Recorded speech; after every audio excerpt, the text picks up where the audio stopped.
أعوذ بالله من الشيطان الرجيم بسم الله الرحمن الرحيم وكأين من قرية عتت عن أمر ربها ورسله فحاسبناها حسابا شديدا وعذبناها عذابا نكرا فذاقت وبال أمرها وكان عاقبة أمرها خسرا أعد الله لهم عذابا شديدا فاتقوا الله يا أولي الألباب الذين آمنوا قد أنزل الله إليكم ذكرا رسولا يتلو عليكم آيات الله مبينات ليخرج الذين آمنوا وعملوا الصالحات من الظلمات إلى النور ومن يؤمن بالله ويعمل صالحا يدخله جنات تجري من تحتها الأنهار خالدين فيها أبدا قد أحسن الله له رزقا الله الذي خلق سبع سماوات ومن الأرض مثلهن يتنزل الأمر بينهن لتعلموا أن الله على كل شيء قدير وأن الله قد أحاط بكل شيء علما صدق اللہ العظیم. سورۃ طلاق کا دوسرا رکوع ہے. اب یہاں جو ہے وہ پرسنل زندگی کے بارے میں احکامات تھے. اب یہ جو ہے جن لوگوں نے احکامات کی نافرمانی کی ان کا انجام کیا ہوا. اور بہت سی بستیاں تھیں, بستیوں کے رہنے والے جنہوں نے اپنے رب کے حکم کو ماننے سے, اس کے رسولوں کے احکام پر چلنے سے سرتابی کی, تو ہم نے ان کا سخت حساب لیا. دنیا میں پکڑ لیا ان کو ہم نے بڑی بھاری سزا دی, دنیا میں ہلاک کر دیے گئے. غرض انہوں نے اپنے اعمال کا وبال چکھا اور ان کا انجام نقصان ہی خسارہ ہی ہوا. یہ تو دنیا میں ہوا, اور آخرت میں اللہ نے ان کے لیے سخت عذاب تیار کر رکھا ہے. اب جب یہ ایسا انجام ہے تو اے ایمان والو, اے سمجھدار لوگو جو ایمان لائے ہو, اللہ تعالیٰ سمجھدار لوگوں کا رہا. اللہ سے ڈرو یا اولی الالباب, اے عقل والو جو ایمان لائے ہو. اللہ سے ڈرو, اللہ سے ڈرو کہ ایمان کا تقاضا ہے اللہ سے ڈرنا ہے, اللہ کی نافرمانی چھوڑنا ہے, اس کی اطاعت کرنا ہے. تو اللہ نے تمہارے لیے ایک نصیحت نامہ بھیجا اور اس کو سمجھانے کے لیے رسول بھی بھیجا. نصیحت نامہ لکھ بڑے رسول چھوڑے تو کیسے. ذکرن رسولن, ذکر تمہارے سامنے بھیجا اور رسول بھیجا سمجھانے کے لیے. تمہیں کیا تھی, میں سمجھتا ہوں بیٹے تو کیسا ہونے والا.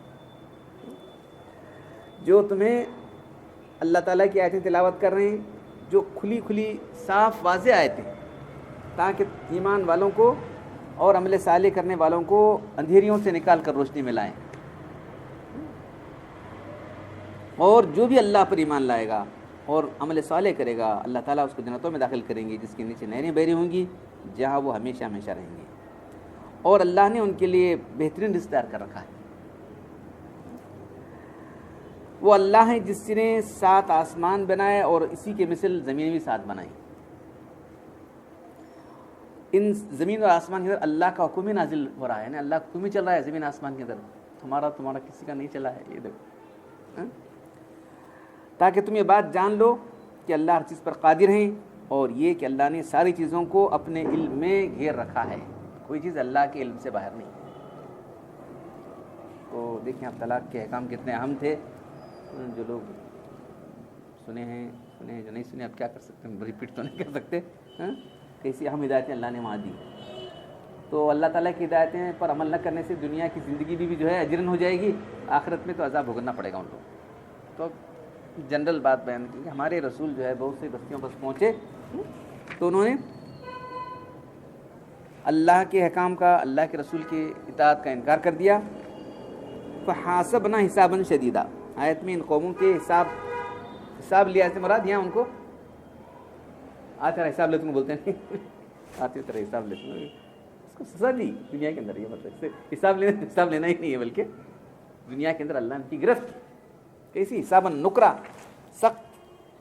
سخت آفت ان کو جو پہنچی دنیا کے اندر. تو دیکھنے قوم نوح کا کیا حال ہوا, قوم عاد کا کیا ہوا, قوم سمود کا کیا ہوا, قوم لوط کا کیا ہوا. یہ سب بستیاں وہاں تھیں.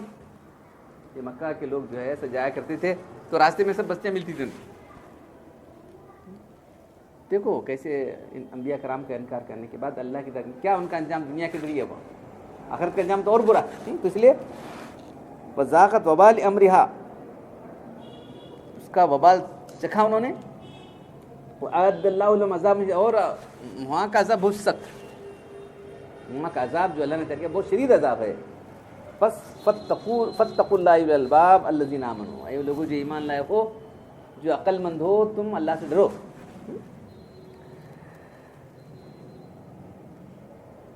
قد انزل اللہ علیکم ذکرا، اللہ نے تم پر ذکر نازل کیا ہے تمہاری نصیحت کے لیے. تم کو چھوڑا نہیں، تم جو چاہے دل میں کرو. ایسا چل رہا ہے دنیا میں، جو دل ہے دل میں کر رہا ہے. جو اللہ نے اپنی کتاب میں نازل کیا ہے، جو اللہ کے رسول نے جو ہے اس کی تشریح فرمائی ہے، عمل کر کے دکھایا ہے، اور ایک جماعت صحابہ کرام کی تیار کی جو مثالی ساری امت کے لیے مثالی ہے. تم نئے نئے کام کرے تو کیا کر سکتے ہیں؟ دین کیا ہے؟ دین وہ ہے جو اللہ کی کتاب کے اندر ہے، دین وہ ہے جو اللہ کی سنتوں کے اندر ہے. اس کا عملی نمونہ اللہ کے رسول صحابہ کرام، جو صحابہ کرام نے کیا وہی دین ہے. تو میں کرے دین ہونے والی بات نہیں. معلوم کیا چل رہا ہے؟ دیکھ رہے ہیں دین کیا، کس دین بنا لیا ہم لوگوں نے. کئی چیزیں دین کا ہمارے پارٹ اینڈ پارسل بنی ہوئی، دین ہے ہی نہیں. آج حدیثیں ہم سنا ہے ہمیں، کچھ لوگ یہاں رہتے ہیں، کچھ لوگ وہاں نہیں رہتے. شب معراج چلو اتنی بڑی رات ہے، کیا کرنا ہے، چلو شب معراج رات منائی جائے گی. کسی بھی معراج ہے اللہ کی معراج بھی تھے. پھر اللہ کے رسول معراج کے بعد جو ہے کتنے سال زندہ رہے؟ ہجرت سے 1 سال پہلے بھی تھی، اس کے بعد اور 10 سال رہے، نہیں 11 سال رہے. کیا تب کرے؟ ایسا بڑا واقعہ، ایسے بڑے میں ہوتا مجھے کہ صحابہ کرام کرے کرو کر بولے کیا؟ ذرا ٹھنڈے دل سے غور کرو. دین کو لوگوں نے آج تک سمجھنے کی کوشش ہی نہیں کی. علامہ ابن کثیر رحمۃ اللہ علیہ بہت بڑے محدث ہیں، ان کی کتاب تفسیر ابن کثیر ہے. تو محدث کی ایمانداری کیا ہوتی ہے؟ کتنی حدیثیں لکھنے کا، سب جتنی حدیثیں اس کے بارے میں سب جمع کریں. تو یہ صحیح حدیث آپ بریکٹ میں لکھیں، یہ صحیح حدیث ہے، یہ حسن ہے، یہ ضعیف ہے، یہ موضوع ہے، وہ بھی لکھیں تاکہ لوگوں میں چلتے رہتے ہیں نا، تاکہ معلوم ہو جائے کہ جھوٹی حدیث ہے، گھڑی ہوئی حدیث ہے، معلوم ہونا. تو یہ ایک آیت کی تفسیر انہوں نے 60 صفحے لکھی، ہمارے ایسے صفحے، اور وہ تو بڑے صفحے ہیں اس لیے وہ 30 ہیں. وہاں ایسے سادے صفحے، چھوٹے صفحے دیکھے تو 60 صفحے ہوتے ہیں. کہیں بھی ایک موضوع حدیث بھی نہیں کہ مناؤ کرو. اور کیا بولتے ہیں، شاندار طریقے سے منائی جا رہی ہے شب معراج، شب برات، شب قدر. کہاں ہے بتاؤ؟ تو دین کو ہم نے ہاتھ میں لے لیا ہم لوگوں نے بس. ارے دین وہ ہے جو اللہ کے رسول نے کیا تھا. تم وہ سوچو کیا وہ ہوا ایک عمل نہیں ہوا. تم کیا، تم کو اختیار دیں کیا کچھ طرح یہ کرنے کا؟ دین میں تھوڑا ایمنڈ یہ کرنے کا، ایڈیشن کرنے کا اختیار ہے تم. کیا کر رہے تھے میں؟ تو جب تم غلط کام کریں گے تو ایک نہیں ہزاروں غلطیاں اس کے ہو جائیں گی. لائٹنگ ہوگی، لوگوں کو مٹھائی ہونا، چائے ہونا، چندے ہونا، جھگڑے ہونا اس کے اندر. اس کے بعد سب کیا ہے؟ کیا نماز پڑھنا بولو جی، کیا نماز پڑھنا، کیا آتی بھی نمازیں بنا کے لوگوں نے شروع کر دی بہت ساری نمازیں. اس سے کوئی ثبوت نہیں ہے. جب جاگنے کے ثبوت نہیں ہے تو باقی ساری ثبوتیں غلط. تو بہرحال جو ہے اللہ تعالیٰ نے ذکر نازل کیا اور رسول کو بھیجا، جاؤ سمجھاؤ. جو کیا تھی سمجھ لے بیٹھیں گے نا لوگ. کچھ لوگوں نے ہمیں ذکر کو لے کے رسول کو چھوڑ دیا نا کچھ لوگوں نے. رسول کی ضرورت نہیں، ہم نام قرآن پڑھتے ہیں، حدیث پڑھتے ہیں. ہاں یہ بہت بڑی غلطی ہے. وَأَنزَلْنَا إِلَيْكَ الذِّكْرَ لِلنَّاسِ لِتُبَيِّنَ لَهُم مَّا نُزِّلَ إِلَيْهِمْ. ہم نے قرآن نازل کیا اور آپ کو اس لیے بھیجا کہ آپ ان کو ایکسپلین کر کے بتاؤ.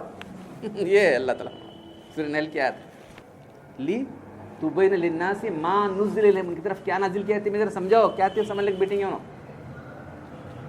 یہ بہت بڑی غلطی ہو رہی ہے قرآن کو لینے کا اپنے مطلب سے مکان ہے. ایسا کیسے کیا ہو؟ قرآن کا مطلب وہ جو اللہ کو بیان کی. اللہ کو کسی بیان کرے، تم نہ مجھے بیان کرے. صحابہ کرام کیا کرے؟ صحابہ کرام کیا بول رہے ہیں؟ بولے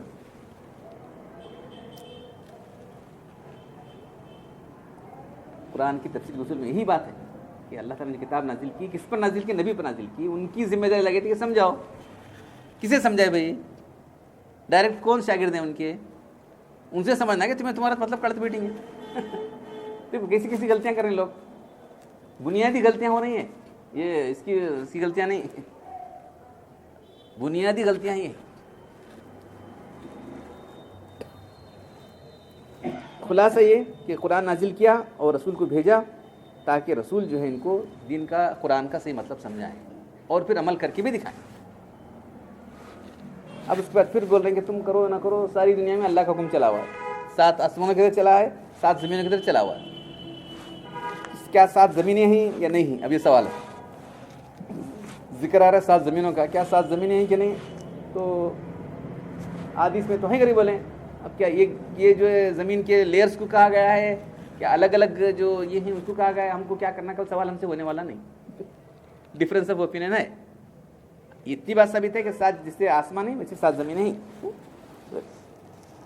اللہ کا حکم 7 آسمان زمین کے اندر جو ہے, ایک تو اللہ کے تشریعی احکام ہیں, شریعت کے احکام ہیں. دوسرے جو تکوینی احکام ہیں, سورج نکلنا ہے, چاند نکلنا ہے, غروب ہونا ہے, یہ ہونا ہے, ہوائیں چل, یہ تکوینی احکام کہلاتے ہیں.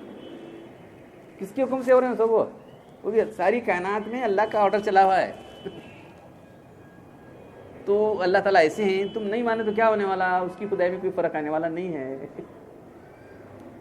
تمہارا نقصان ہونے والا ہے. پوری کائنات میں صرف اللہ کا حکم چلا ہوا ہے. ساری کائنات کہنے کا 7 زمین 7 آسمان سے مراد پوری کائنات میں صرف اللہ کا حکم چلا ہوا ہے. تشریعی احکام تم کو دیے ہیں کہ تم مکلف ہیں, تم کو اللہ نے سمجھ بوجھ دی ہے, عقل دی ہے, تم کو جو ہے یہ شریعت احکام پر چلو. اگر تم نہیں چل رہے ہیں تو اللہ کا کچھ بگڑنے والا نہیں. تو یہ کیا بات فرمائی جا رہی ہے؟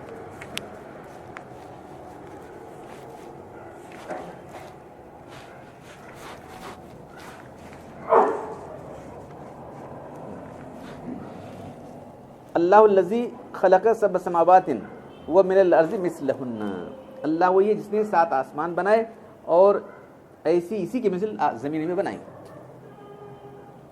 اب جو سائنسدان ہیں یا جو ہے جغرافیہ کے جاننے والے ہیں, کیا آپ اس کی تشریح کرتے ہیں کر لو, وہ سوال بھی ہونے والا نہیں. کتنے زمینیں تھیں صاحب, کتنے آسمان, 7 زمینیں تھیں, معلوم ہوتا ہے کہ تمہارا نہیں ہو, یہ سوال ہونے والا نہیں. اس لیے تو چھوڑ دیا مفصل نے. اصل بات کیا, یتنزل الامر بینہن, ان سب کے درمیان اللہ کا حکم نازل ہو رہا ہے. لتعلموا, تاکہ تم یہ جان لو کہ اللہ ہر چیز پر قادر ہے. کسی قدرت چلی ہوئی ہے کہ اللہ کی چلی ہے. وَأَنَّ اللَّهَ قَدْ أَحَاطَ بِكُلِّ شَيْءٍ عِلْمًا, اللہ اپنے علم سے ساری چیزوں کو گھیرے ہوئے.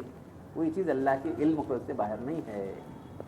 تو جس کا علم پوری چیزوں پر حاوی ہے, کسی قدرت ساری چیزوں کو اپنی یاد کرنے, اسی کی بات ماننا ہے کہ نہیں. سوچ یکس بجٹ کی مان, کیا کرنے والے تمہیں گمراہ ہو جائیں گے اور کچھ بھی نہیں. تو آیتیں اس طرح اختتام پذیر ہو رہی ہیں, یہ سورت اس طرح اختتام ہو رہی ہے سورت کا کہ یہ ساری کائنات میں تکمیل تو اللہ کیوں چلائے. سورج حدیث میں آتا ہے کہ جا کے اللہ سے گزارش کہ اللہ میں نکلوں کہ نہ نکلوں روزانہ. تو کہاں سے نکلوں, آج مشرق سے نکلوں کہ مغرب سے نکلوں؟ نہ جا مشرق سے نکلوں. ایک دن آج مشرق تو مغرب سے نکل, ادھر سے تو غربت وہی نکل. قیامت کے نشانے میں سے ہو روزانہ ہی سورج جا کے اللہ سے جو ہے اجازت لے کے نکل رہا ہے. ہمیں سمجھیں آٹومیٹک ہو رہا ہے, آٹومیٹک نہیں ہو رہا ہے. پوری کائنات کا ذرہ ذرہ اللہ کے حکم کے تابع چلا رہے ہیں. اب دیکھتے ہیں سب بڑا آفیسر ہے, سب حجی اس کے پیچھے ہوتے ہیں, صاحب بولے کرتے ہیں, کون کرنا وہ سب کارندے کرتے رہتے ہیں ان کے. کوئی یہ رہتا ہے, کوئی سپرنٹ رہتا ہے, کوئی کلرک رہتا ہے, کوئی P1 کلاس 4 ایک بڑا. اس طرح اللہ تعالیٰ کا انتظام فرشتے کر رہے ہیں. تکوینی ہے کام جو دنیا میں چلے گئے, یہ سب اللہ کے حکم سے چلے گئے. جس کا حکم تکوینی چلا ہوا ہے, تشریعی حکم تو اس کا مانو. نہیں ماننے سے وہ تمہارا کچھ, اللہ کا کچھ بگڑنے والا نہیں ہے, تمہارا بگڑ جائے گا. آپ قرآن پڑھنے اور عمل کریں پتہ الحمدللہ رب العالمین والصلاة والسلام علی رسول الکریم. ربنا آتنا فی الدنیا حسنة وفی الآخرة حسنة وقنا عذاب النار. ربنا ظلمنا انفسنا وان لم تغفر لنا وترحمنا لنكونن من الخاسرین. ان اللہ وملائکته یصلون علی النبی یا ایھا الذین آمنوا صلوا علیہ وسلموا تسلیما. صلاۃ سبحان ربک رب العزة عما یصفون وسلام علی المرسلین والحمد للہ.